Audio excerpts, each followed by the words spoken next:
Good morning, and welcome to Table Talk with Brenda Perryman right here on TV 33 WHPR, Comcast 90 and 20 in Detroit and Oakland County. We're just going to be all over the place, and we are all over the place, courtesy of the World Wide Web at www.tv33whpr.com.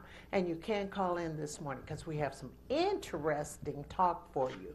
I want to first introduce my co-hosts. Let them introduce themselves, starting with Chris. Chris Sumraw, public servant for the citizens of the city of Detroit.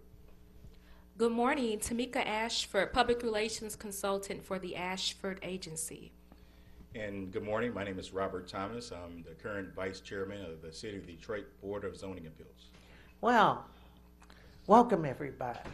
Well, today, from On This Day in African American Life in Detroit by Ken Coleman, today, December 5th, in 1943, Jim Holley was born in Philadelphia, Pennsylvania. Yes, the Reverend Jim Holley. Holley was raised in West Virginia and will earn a bachelor's degree from Tennessee State University in 1965. He will move to Detroit in the late 60s and serve as an assistant pastor at Greater New Mount Moriah Baptist Church before being called to lead Little Rock Baptist Church in 1972. He will earn a PhD from Wayne State University in 1978, author several books and other publications, as well as venture into various entrepreneurial efforts, including Country Preacher Foods Incorporated and Cognos Advertising Agency. And I'll tell you, he's really a wonderful man. And I just saw him today. You know he was on earlier. So everybody, let's keep him in our thoughts today and wish him nothing but the best. And we're going to go on from here and show a trailer for the movie Top 5. And you know, this movie was written and directed by Chris Rock. And it's about a comedian who, he played this kind of monster-like, not monster, this, I guess you call him a mascot-like person. And he wants to be a serious actor now, taken as a serious actor. Also, what complicates all of that is he's engaged to a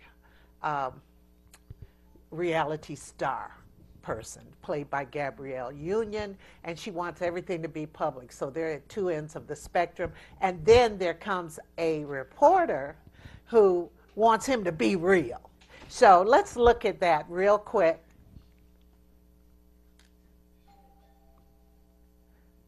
We'll get it. It'll be up in just a second.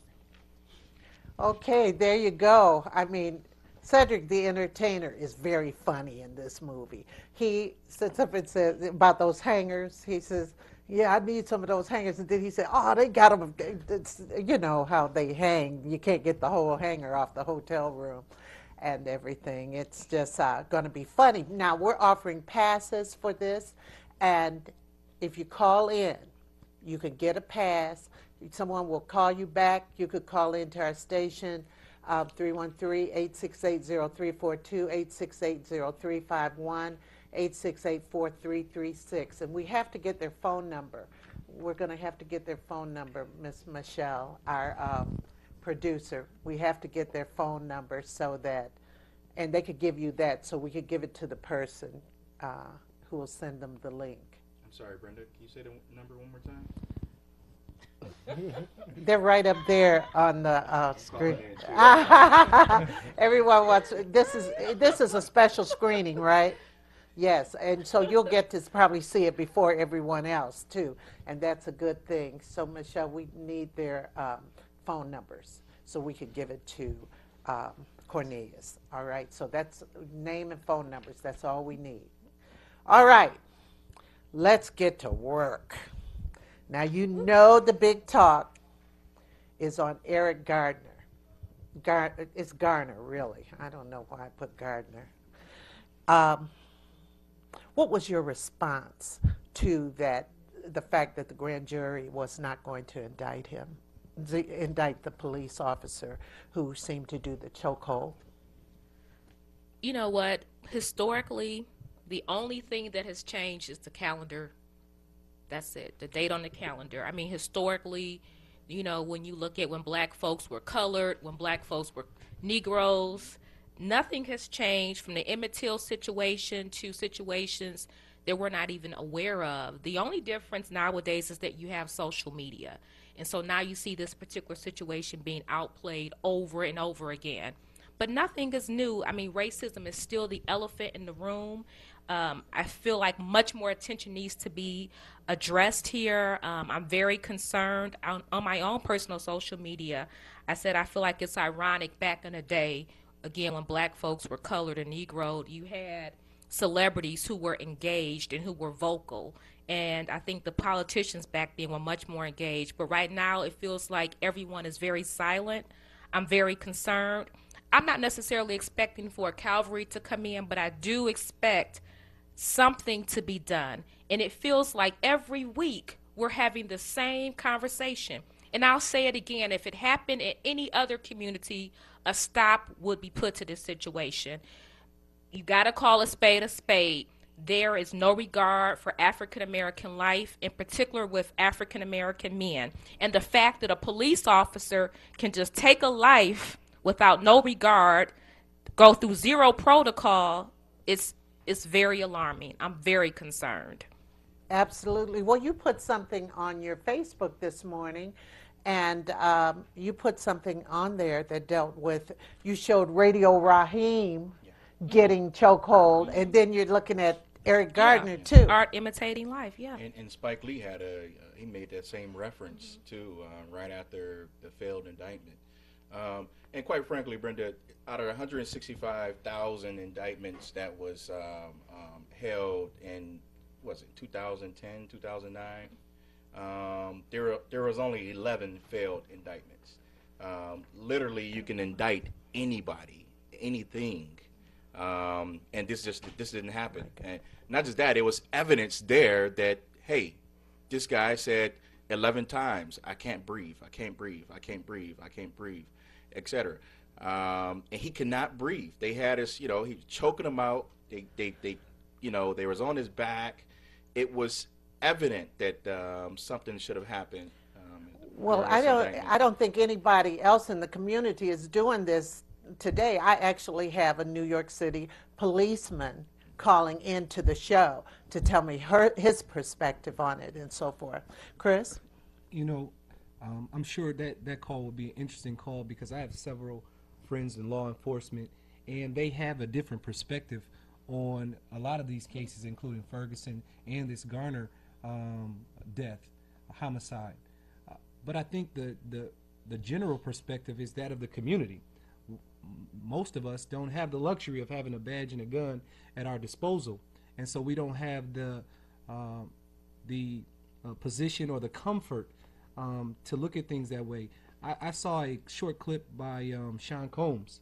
Many people know him, Diddy, Puff Daddy, or whatever. Why'd you do this? No, I'm just But- you're rap, but get into your rap mode. But he put a 15-second clip that basically said that, when he's when the police are near, it terrifies him. It makes his children afraid, and so this shows that this is deeper than economic. This is deeper than just a tradition. This is something that is in the fabric of this country. And I feel it is acceptable, or somebody has said it's acceptable, because that cop, Darren Wilson, did this. He called Mike Brown a beast. He did all of this, and this was taken into account, it seems. So I think the perception of the black man is so negative in this country right now.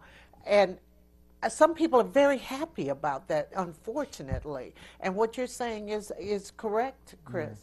Yeah, I think that for many years, the black man has been targeted and is still targeted today in the media. If you look at the top stories surrounding today's current events, they're all surrounding a black male. And, it would be irresponsible for me to say that, we all don't share a level of responsibility with the decline in our communities. But it's not just black; it's white, it's yellow, it's every community. But to highlight the black male, it puts us in a light that is deemed less than or untrustworthy, or lack of character, lack of all the tangibles that would make an individual trustworthy. And you see it in evidence of how people respond to black men, especially in their communities. And I think it galvanized really a lot of black people and white people, this particular thing, because we saw it on video. We saw it on video. So that was something that was very, very important. I'm going to add to that too, because on that topic, it was a lot of Caucasians on social media saying, "Hey, I would have got away with this." Right, And right. they understand their white privilege at times. Well, we have the police officer from the NYPD on the phone. Good morning. Good morning. How are you? Fine, yourself? Oh, pretty good, pretty good. We wanted to kind of get your view on what happened and the indictment of the police officer, or the lack of an indictment. Okay. Well, everybody's seen the video, so everybody knows what took place. Go on, I can't hear you. I said Hello? everybody's seen the video. They know what took place. Right. Okay, so they knew that a few white police officers, they was trying to take down an unarmed black man, and they couldn't get him down, so they jumped on him because of his size, and he was yelling out, "I can't breathe, I can't breathe," and they proceeded to take him down to the ground, which we taught in the academy, chokehold is illegal. And, with that being said, I guess with all the adrenaline flowing and all emotions running high, the male died. He went into cardiac arrest. So do you think that because he did not initially succumb to, they said it was disorderly conduct or something, are you saying that he emotions got high with everybody and so that just happened? Well, nobody wants to be arrested, especially if they feel they're not doing anything wrong. So, if he had just went, did what they told him to do, I think he would have been alive today. But because he kept saying, "I didn't do anything, what did I do?" And he's not willing to go because he didn't feel he was doing anything wrong, and he was wailing his arms, so it makes it look like he's resisting arrest or disobeying a lawful law or being disorderly, and probably he wasn't. He just didn't want to get arrested because nobody wanted to get arrested. And with that being said, officers they started to take him down, and like I said, emotions ran high, and one thing led to another. But the brother didn't do anything wrong. You know what? First, Thank I want to thank you for your service in your community. Here at Table Talk, we have a lot of respect for the good officers out there like yourself. But I just want to ask one question to start. Do you think that Mr. Garner was murdered? Yes or no? I think he was murdered. Well, what happens is there's two ways to look at it. There's two ways to look at it. People could look at it and say that he was murdered, and then people could look at it and say it was just manslaughter, because I don't think, to be honest with you, I don't think the officer, White, I don't think he was trying to kill the guy purposely. I really don't. That was his intent to say, I'm going out Are today you and I'm going to kill a saying black because man. the guy was bigger, they used more force? Yeah, he was big. He was like maybe 6'4", 6'5", like 300 pounds. And this officer was maybe 5'10", 5'11". But he wasn't there's the no way. only officer out And, there. and that troubles me because the chokehold is still illegal. And if he Right, the intended chokehold, like I to- said, his thing was trying to just get on his back to subdue him and get him down to the ground. And like I said, the guy's so big, once they couldn't get two or three, because let me tell you something, as being a cop, it's hard to arrest somebody when they don't want to get arrested. I don't care how big you are, how small, how tall you are. If you don't want to get arrested, it's going to take more than one officer to get you down. I agree. Okay, I hear you on that. I feel you on that one. But he was backing away. He wasn't hostile or anything like that. No, he wasn't. But like I said, if he didn't follow the order that the police officers gave him, I think if he had followed that from the very beginning, even if it might have turned out even better. I feel like, say, if they told him, say, listen, come with me, you're under arrest for whatever, so and so, put your hands behind your back. I think if he had did that, and he would have been alive today. And just, you know what? Let me go to jail, or let them do what they got to do, and I'll just deal with it. You know, when I get to the precinct, or I'll just deal with the consequences later on. Get my lawyer and deal with it after that. I think he would have been. I think he would have been alive today. What is the feeling on the department in New York right now? What is the consensus amongst? Well, you know what? There's a lot of feelings right now because number one, we just had, I don't know if you guys heard it, we just had an Asian officer accidentally kill another unarmed black man in the hallway of a project building. And the officer was black, right? Yeah, no, the officer was Asian. Oh, he was Asian. Asian, but see, that goes back to the training that these new guys come in with, because number one, when I came out 20 years ago, I had a field training officer. I had a veteran officer take me under his wing for maybe the first 6 months, teach me the ropes, teach me some good things, and I learned that way. Now you got rookies working with each other, and I mean they just do enough to get out the academy textbook. Your real training comes on the street.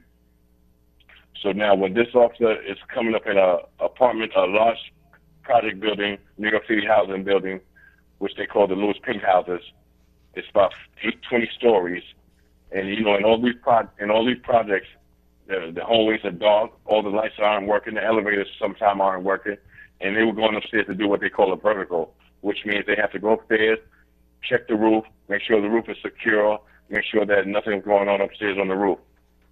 Now, walking up the stairs, they come across a dark hallway, and they're coming out with their guns out, and which means that, first of all, their guns shouldn't have been out.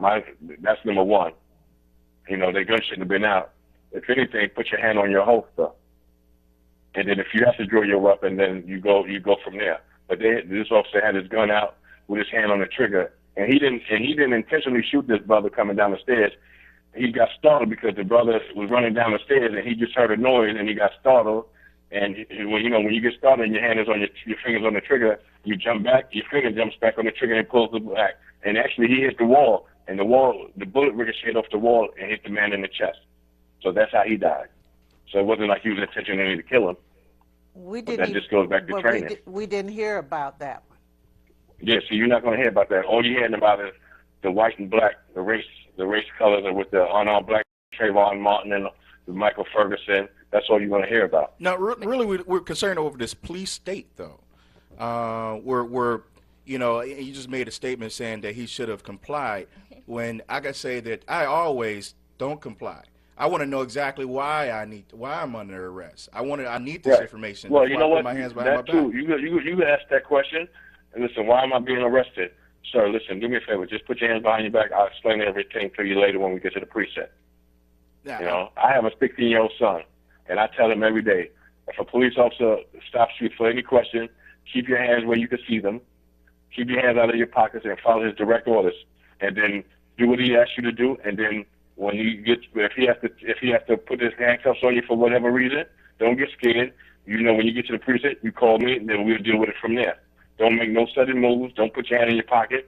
If he asks for your ID, you let him know your ID is in my. Say, listen, sir, my ID is in my back left pocket. Either you could go get it, or or you tell me when I can reach for it. Do you think that's things that we got to teach these young guys? Do you think that that's a conversation that most white fathers are having with their son? And if not, do you see that's a problem? I don't think so at all. Excuse me? Pardon? I don't think so at all. So where do you see the problem? Because obviously, just by that experience that you gave personally, there's a fear and a justified fear, you being in law enforcement, that you're instructing your son counter the way your white counterparts would instruct their children. So well, what happened is the way it goes down, because the reason I instruct him, because my son is 16-year-old, he's a black teenager, and we live in a middle-class area, but, sometimes he goes to a predominantly all-black area, too. Now, I've worked in white areas as well. I mean, I worked in a lot of predominantly black areas, but now I work in predominantly white areas also. And I don't think that conversation that white fathers, because there's really nothing going on in the white areas where you got black police officers that's in that area, that we are stopping white kids for this or that. We stop them if they're doing something wrong, but we're not going to just stop them just to be stopping them. and that's going back to Stop and that's frisk. what, yeah, that's going back to where number one, where we're being brought up and raised. Now, see, when you come from a predominantly white area, and then all of a sudden you go to an area that's majority of color, and that's a high crime area, your patience level is very thin. See, me, I can deal with it because I grew up in a predominantly black area as growing up as a kid, so my patience levels is a little high. So I can, justify, I can know where the conversation is going or where this situation is going to go before it even goes there. Whereas you're a white officer coming from a predominantly white area, you don't have no clue about how black people think or what's going to be the next move of this guy here. All they know about is what they see on TV.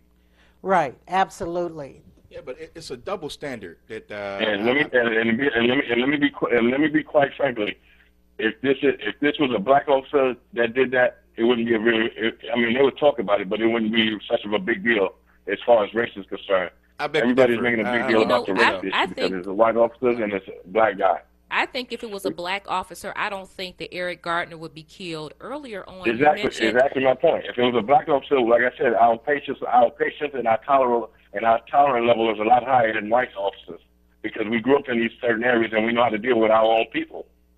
And to be honest with you, if I'm out there working in the street and I don't care whether he's white, black, Hispanic, Jew, or Gentile, if I ask you to do something, that's what I expect you to do. Now, my job is to come home to my wife and my kid every night. Now, whatever by any means necessary, that's what I'm going to do. So, unfortunately, if I have to take you down, that's what I'm going to do. Well, earlier on, you mentioned that emotions were running high. Would you say that it's safe to conclude that when the officers approached the scene, they already had a certain type of posture about this gentleman, Eric Gardner? I mean, they already had a motive out. I wouldn't say the officers themselves. Okay. I would say the officer. I wouldn't say officers because if you look at the whole situation, see a lot of people you might not notice, but this particular white officer, he's already had 2 lawsuits pending on excessive force. He's already had 1 lawsuit on excessive force where he stopped a black guy, in that area, and for mistaken identity or whatever the case may be. Anyway, the family sued the department, and they got $15,000 behind the lawsuit. And now currently he has another lawsuit that's pending now. So I wouldn't say it was the officers. I would say just with this one particular officer. But with all due respect, I do have to stick with it being plural because it was more than just one that was engaged in that particular situation. If the other officers it was more than one. It was more than one engaged in the situation. Yeah. But when you're working together, you're doing everything to get this person down. I'm not going to let one person try to get him down. I'm going to help out. But I don't care if he's white or black. I'm going to help my fellow officer. But they could have done deal with it from there. It feels as if that in the brotherhood of policing or law enforcement, no matter what your partner is doing, you have an obligation to side with him, whether it's right or wrong. And right, you have an obligation to respect. And if he's doing something wrong, but now if you're effecting an arrest, you take him down for an arrest, and then you deal with all the other crap later on when you get to the precinct. After the person is killed, that's when you deal with. Well, my question is quickly because we got to move ahead. It was unlawful for him to put that gentleman in a chokehold, correct? Oh yeah, no question. Okay, no so question. I'm going to quickly say this. They teach you in the academy that chokeholds are illegal. That's number one. With that being said, what is of more importance? If you saw someone getting choked or you saw someone selling loose cigarettes, what would you respond to first? What would be most important for you to respond to? If you saw just anyone, I care about the loose cigarettes. No, what I'm saying is you had an individual who was doing something illegal, selling individual cigarettes, and then you had another individual who was choking a human. And what happened is those other officers chose to respond and help the individual who was breaking the law, choking the other. The brotherhood. Like I said, when I'm saying the emotions running high, you probably got the guy in the chokehold and don't even really know you got really trying to cut off his head, getting him in the chokehold. You're just trying to take him down to the ground. But the guy once he said, "I can't breathe." Once he said, "I can't breathe." How many times did he say that? 11. Like 11 times. And the guy He jumped said out of 11 nowhere. times, and like I said, in the midst of all of that, he said 11 times. Somebody should have heard it. I don't know why they didn't hear it, but somebody should have heard it. And I heard just it, brother. pull the guy off him and say, "Listen, he's down." That's We it. heard him here in Detroit. Yeah. Ward, have to go and move Thank on you. to our Thank you. other. We really appreciate Yeah, I you appreciate coming it. on, Thank you. and we'll all agree to disagree with Yeah. some of the issues, I'm but quite disturbed. you're coming from the Brotherhood, the blue the blue line, that great thin blue line No, or great blue I'm line.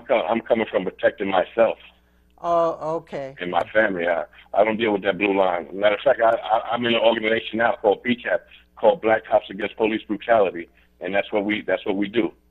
Yeah. Keep up the good work. We're against police brutality. Oh, I appreciate you, brother. You're so wonderful. I will talk to you later, and thank you for All right. calling in. Now Thanks get a lot. some All right. rest. All right, Auntie. Yeah, okay. Oh, Auntie, I'm exposed. All right, but the thing is, he worked all night and so forth. But we want to get through these so that we could get to, and we'll talk a minute or two more about this, but we want to get through these because we want to go to your top fives.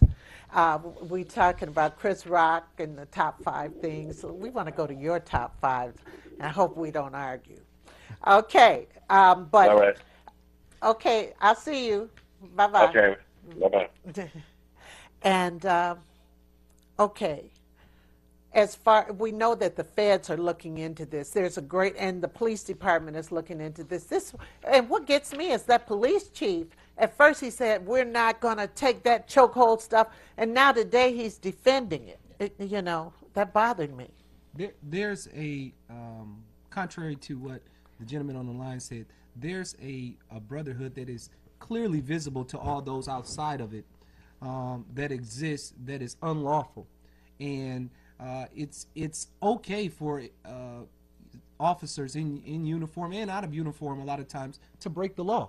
Right. And right. whether you see them speeding by you with no objective in mind or doing whatever, there's this sheriff in town mentality that the law is for you, but I am the law. I am the law. By the way, I want to remind you, if you want passes to Top 5, Chris Rock's film, please call in. You'll get to see it earlier, 313-868-0342, 868-0351, or 868-4336. That's area code 313. Excuse me, back to our conversation. That is, so what you said, because it has to be scary. I got pulled over, well, I've been pulled over a couple of times. Once I got the ticket. The second time I pleaded and I didn't get it. But I'm a woman. And historically, and Rob, you can attest to this, there is for me a nervousness, and I was taught at a young age, first start driving, you get pulled over, put your hands outside the window and start tapping them on the door, all type of stuff that is unnecessary but is traditional in our community. And it's almost as if, I hate to go back to there, but if massa asks you to do something, you do it whether it's right or wrong, lawful or unlawful. And you're seeing now where it's being exposed. This has been going on even probably more predominantly than we can even imagine, but it's now being videoed, it's now being reported. And I think that it is an issue in this country in particular when you're talking about white on black violence, because of the history of this country and how sensitive we as a country are to our history. We are black folks have been really done bad in this country historically, and so we're supposedly on this level playing field, but it's obvious and it's quite clear that doesn't exist when it comes to feeling protected by the law enforcement. And I just get tired of the double standard. I mean, if you want to do it in an urban neighborhood, you need to do the same thing in these predominantly white neighborhoods in the suburbs. It shouldn't happen. I don't care what race you are. I think everyone would have been appalled, even if it was a black man choking out Eric Gardner instead of a white man. It's this police state we need to rid ourselves of. And I'm happy Eric Holder actually stepped up and investigating Eric Gardner's death and Michael Brown's. I'm happy that he's the president's appointee and he's on his way out. He's going after these people. Clearly, it was that chokehold was illegal and it wasn't supposed to happen, and he should have been indicted. Okay, we have Miss Marcia on the line. Good morning. Good morning. Oh, I'm so outraged. You all look so beautiful on Roku. The whole Thank you. picture just beautiful. I'm totally outraged because what did you see what happened in Cleveland? Yeah. 67 officers after two people who were on. We have this mentality and this culture that the police are cowboys, and it has got to stop. We don't care. We want police protection, but we don't want to be treated differently. Our taxes pay for police protection, okay? They are not supposed to treat our neighborhoods and our people differently than they treat people in West Bloomfield Hills. I work in West Bloomfield Hills. I called the police out for clients or something happened to clients in West Bloomfield Hills. They talk to the people in West Bloomfield like they next door neighbors. And I want to be treated like that in Detroit. I don't want to be treated like a suspect. My mother raised 7 children, and I'm way over 65. And none of us have never been arrested. My grandsons never been arrested. My children never been arrested. We live in Detroit. Yeah. We are taxpayers. Those young men that were murdered were Americans. We are Americans first. And they're not supposed to treat us differently. That's right. Absolutely. And that cowboy, uneducated, ignorant mentality that the police have. We have got to get far more well-educated. You need at least a social degree so you can have some psychology and sociology so you interact in these neighborhoods, any neighborhood, dealing with any crime.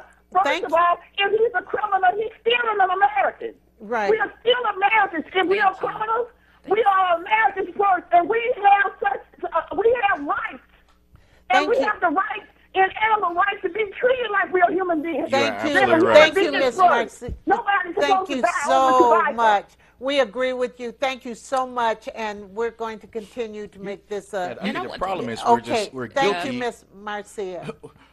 We're guilty first, and until they ask questions later. Yeah. And they treat us that way. Go ahead. I want to say, too, this has been going on for years, as I stated earlier. The only difference is now we have camera phones, and that image is being played over and over again.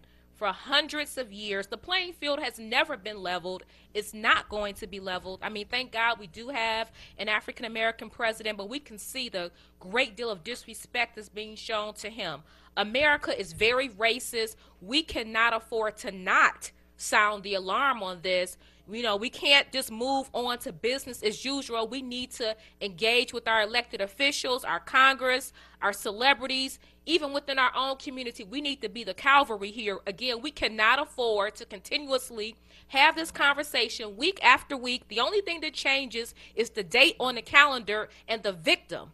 And we continue to go on with this. It cannot. It cannot be business as usual. It cannot be business as usual. And again, to the elected officials, each one of them, I have no problem calling you out. Everyone that gets out there on a platform says, I will fight for you. Well, I want to know, what are you doing? If I miss something, then please let me know. Right. If I miss something, but again, if you're going to fight for us, I need to hear this alarm sounding. It's not sounding loud enough, and I'm very frustrated. I wanted to touch on a point that Miss Marcia, I think she made. And while I wholeheartedly agree with the majority of what you said, there was one point that stuck out in the rest of the panel may or may not agree with me. She mentioned that as far as there needed to be a level of training equivalent to at least associates. I think that that's part of the problem. I think that more emphasis has been put on schooling and less on actually hands-on in the community. And I think that to expect an individual to be able to read a book about black folks or how to deal with black folks versus actually being in that community, Right. living amongst Well, those that's people. why we student teach. If we were going to be a teacher, we got to get in that classroom and all of that and pass that too before we get out into the actual world. Hold on, we have a call. Baba, good morning. Good morning. How are you?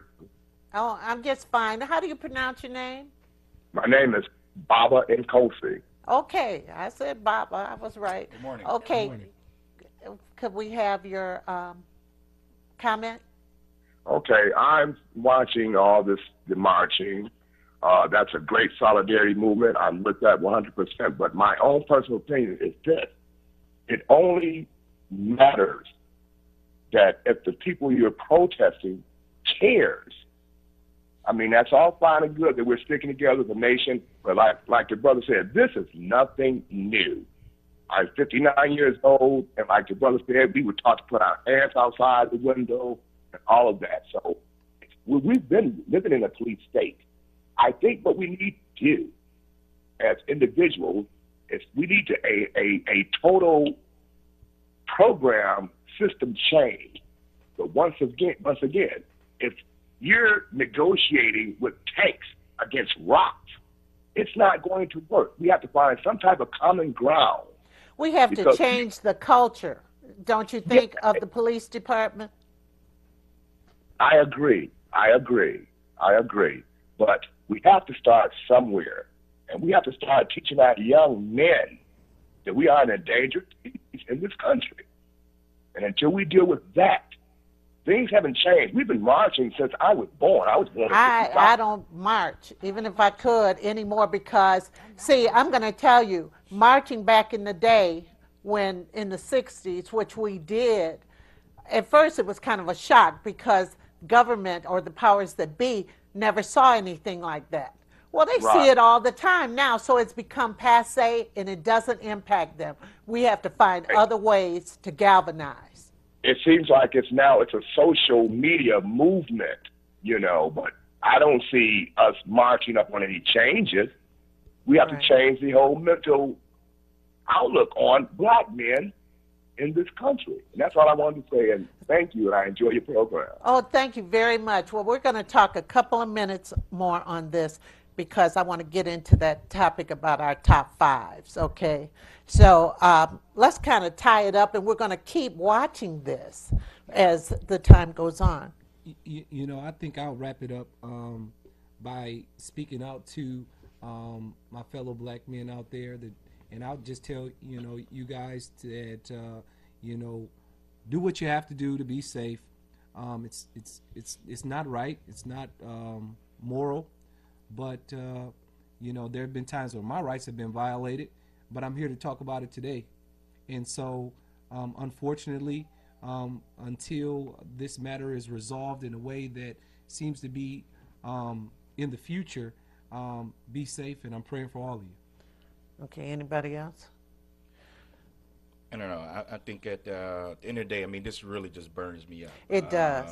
It does. At the seeing that man perish the way he did, and then with the kid also in Cleveland. Well, we had a story on that too. It's just it's an all-out assault against African American male. Period. And The feds, it's an assault against the African American male from the policemen to their own fellow men. Yeah. We cannot forget that. And I'm not going to use the term, but that we have to get peace within our community too. So we can't disguise that. People don't want to talk about that. And I'm going to tell you, I heard somebody told me this earlier in the week. There's no profit in peace. Absolutely, I definitely agree I with think, that. but Brenda, I think we do attempt to tackle issues in our own community. It's not working. I mean, but we're doing something. People are all around, especially in the Detroit area and other urban areas. They have all type of fatherhood initiatives, brotherhood Right. initiatives. They have mentoring initiatives. They were trying to tackle it, but when people bring up all this black on black crime, they don't fail to have mention, platforms, that was it 92% African Americans die from other African Americans. Well, so do white folks. White people die, 86% when they perish, they die at the hands of other white people. The numbers are high. It's just concentration on the African American community for some reason, as if it doesn't happen in other communities. Right. We are trying to tackle issues. What we don't need is this extra weight on our back. Now we have to, look behind our back for But law you're enforcement. looking at the reality. You're telling the young men that you're mentor the reality of what is happening now. I'm the mother of a son and the grandmother of 3 males. And I cry, I mourn. I think all black men have a target on their back, unfortunately. It could be a target. And I worry about this, and I want to do something, and hopefully if we could just keep these kids with their heads up straight, and we can do some changes in the police department. That culture of the police department has to be changed. And I want to add one more thing. And I told you guys this before. When I went to law school, I made sure I had that law school logo on the back of my car. And I do it for reasons like this. I know I'm going to be treated a little bit differently from any other ordinary citizen because I do know the law. So they will handle me differently, or they just won't handle me at all because they know I probably can, fight it. talk myself out of it or fight it.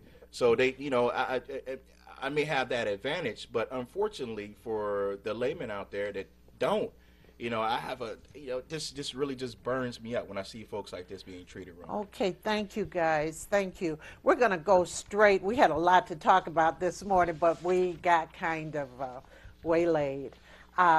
And you saw the trailer for the movie Top 5. And that means, what are your top 5, maybe basketball players? People always talk about that. I hear that all the time. Who's the top teams? Who's the top this and that? Remember, you could still call in for those tickets, 868-0342, 868-0351, 868-4336, and that's area code 313. So if you want passes to see Chris Rock's film Top 5, call us in. You got 10 minutes. All right. I have some things on there, and let's kind of go through it quickly. Top 5 basketball players. Who are your top 5? Oh, man. I'd say top 5 for me. It's going to be a little bit more emotion probably than actually stats. But I'd say definitely, I would still say number 1 consensus is Michael Jordan, followed by Magic Johnson. I will have Isaiah Thomas in there. I would have Larry Bird, and for the 5th player, I would probably put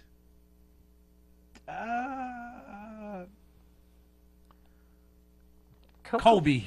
Oh, okay. Kobe. Yeah, Kobe, he's having yeah. a bad year, but he's had some good years. That's a little different. Well, I would just have to say just that cool team from the 90s, the Bad Boys, all of them, Bill Laimbeer, Isaiah Thomas, Rick Mahorn, all of those She folks. likes bad boys. Oh, yeah, the Bad Boys. Not this new stuff. We They all got like zero the heart. Bad Yeah, the Boys. Bad Boys. So. I'm going to go with first because I'm an Omega man. Jordan off top, then Shaq. I like the Admiral. I know who it is. David Robinson. David Of course, Robinson. David Robinson. I like LeBron, and I will also go with Kobe. Oh, Magic Johnson was one of the greatest point. I mean, he played the I point. gave him a shout. Yeah, I know. I know you did. Well, as far as me, Magic, the 5s were Michael Jordan. In fact, my list looked a lot like yours, Chris. I'll say Michael Jordan, and I put LeBron James on that top Y'all top huddled 5. before Wow. this happened. so. Yeah, Great, no, we they did. say you finish this. Great minds. You finish it. Yeah, well, anyway. So anyway, to go on, let's start your top 5 actors. It could be females, males, included in this Started 5. that in this time. Okay. Let me think. Wow. Sidney Poitier would be my Why number don't you one. hold your mic up? Sidney Poitier will be my number 1. Of course, Harry Belafonte. I love Angela Bassett. Yes, I love her. Let me see, 2 more actors. I'm going to pass on that one. Okay. Well, of course, I got to agree with this gentleman here. Throw some old school in for some Sidney Poitier, of course. Of course, got to throw Denzel in the mix. Yeah. Got to give it a little extra flavor Mr. and Cutie add some Pie. Kevin Costner, Bodyguard. Taking it back. Taking it. Oh, You know who else I like? I can't think. Is it Lim Tucker, the gentleman from Nielsen? Liam the Neeson? gentleman from Liam Why Did I Get Neeson? Oh, Why Did I Get Married? Who from that? The tall, handsome, who played the sheriff in one of the. Oh, I yeah, Talking- him. Oh, that's a different top 5. You're Yeah. talking about the Oh, tall, okay. tall drink of water. Yeah. That's a different top 5. I think that I would definitely have to pay homage to Denzel Washington, Tom Hanks, Robert Downey Jr. You know, let's see. I think that. Man, who Come else on, would- Chris. what's the guy who played in Titanic? Oh, Leo God. DiCaprio. Leo Leo DiCaprio. DiCaprio. and then it would be a tie between the entire cast of the Oceans series, because I just think all those guys were phenomenal. So Anyway, my top 5, Sidney Poitier is excellent, and he is very tall because, you know, I had the opportunity to open wish I up was for him living and back meet then. him, and I have a picture of him looking at me. And anyway, that's a different top 5 too. I think.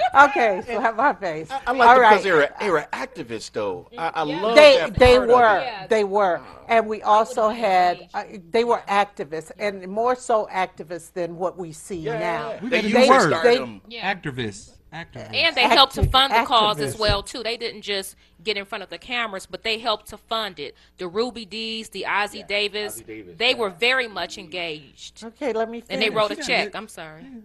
Cutting your Denzel style. Washington, Mr. Cutie Pie. Say, Mr. Catch My Eye. What you doing standing there with them tiny black curls in your hair? Oh, let me go on. And my book, by the way, like I said, is in his house. His wife bought 2 of my books. So, yes, Pauletta did.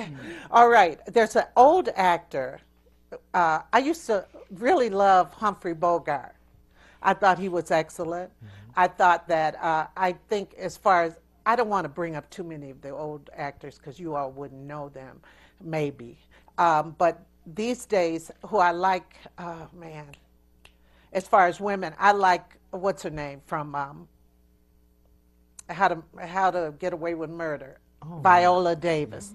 She's excellent because she can act without opening her mouth. But we got to go on to What about Well, I the have black one guy more. I have from Britain or something? Oh, Idris. I forget Idris. Get that guy. I love him. was waiting for that one. I was like, he's bow-legged too. oh I mean, my. I've Okay. examined we gotta these keep people. going. We gotta keep I've going. I examined. have one more. Avery Brooks. Oh, the old Remember? Avery Brooks, but he's Remember he kind of was crazy. cool? But he's kind of crazy. I know But he was people a who good work with actor. him. Yeah, but he kept the act Spencer on for off the Hire. set. Off the set, he was still Spencer. Off the, I have people who worked with him, and he couldn't get away from his character never. So I said, Don't he's a little forget too Shaft, much. Darnell too. McLaurin. about Trayvon Shaft? Smith. Oh, yeah, Darnell McLaurin. Okay, say television shows, real quick, and we'll finish with television shows. Real quick, Cosby Show, Greatest American Hero, Martin, no, not MASH, In Living Color, and the last one would be, back in the day, it was BT with Donnie Simpson and the other Sherry, whatever. Okay. Oh my gosh. A Different World, Fat Albert, The Cosby Show, America's Next Top Model, and Project Runway. Wow, interesting. Okay, Robert. Okay. I'm going to go and echo you guys, too. The Cosby Show, number 1. Number 2 is A Different World. Good Times. Oh, snap. Kid Dynamite. Different Strokes. Okay. Oh, yeah. And Voltron. Okay. And what? Voltron. What is that? That was a cartoon. Oh, Yeah, okay. Okay, I'm too old for that. Those cats. Okay, this is not in any particular order. Howdy Doody, Mickey Mouse Club, Bill Cosby show, and oh gosh, I got 2 more that I mean, there's The Fugitive. That was the bomb show back in the day. I just wish I could share these things with you. The Fugitive was the bomb. I mean, every week it kept us going. And also, All in the Family. Oh, I have 2 more. Real Atlanta The Scene. Housewives. Oh, yeah. Say what's wrong? The Scene. Remember the dance show, The Scene? I actually danced on there one time. So All Catch right. the video Oh. footage. I think Rob, Look. you had a feature on there on the Back scene. in the day, yeah. Yeah. And then I didn't also, have a cameo on there. remember Fame with Yeah. Debbie Yeah. Allen? Yeah. Yeah. So. Well, I guess they're playing our music. We might have another person calling in, Yeah, but keep it I going. got a rap. They telling me, oh, this hour just goes way too Too fast. fast. Too fast. Well, everybody, join us next week. Maybe we'll get some of the topics we wanted to get on today on tomorrow then. But in the meantime, enjoy your weekend, love your week, and stay safe out there. And you guys the same. Definitely be careful. We'll see you later.